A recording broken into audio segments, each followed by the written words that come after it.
अस्सलाम वालेकुम दोस्तों की हाल चाल है ठीक हो ते अज मोहन जेड़ा है ना नवा चैलेंज हो गया ते चैलेंज विच ऐ 3-4 गल सुनो चैलेंज 1 2 3 इन्हें आख्या भी शार्ट एज की खिडौनी है सन अज बज दे विच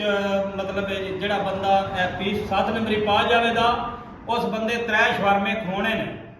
ते कोशिश ये करनी है कि जावे किसी को भी नहीं ठीक हो गया। चलो जी शार्ट का मैं आगाज करदा ते मोड़ अल्लाह जगह करती कोशिश ये करनी है कि पीस जावे नहीं जिहदे नाल साथ तोड़ गई ओ जनाब शवरमे तय पाए ठीक है।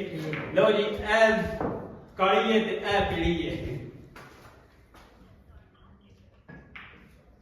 आओ जी आओ ना हुसैन ना शवरमे का सवाल है ओ गेम हार्ड फास्ट आ गई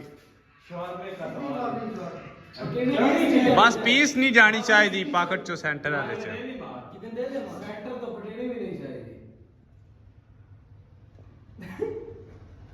हो गई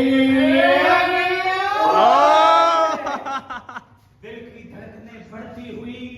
ये इशारत है ये पाठ है ये वो है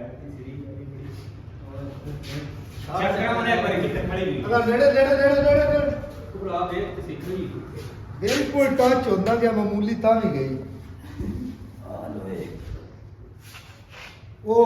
लगी कोई नहीं मोड़ उत्थे रख के होल हो गया उत्थे रख के दे जिथे आई नहीं अगे आई भाई अगे आई और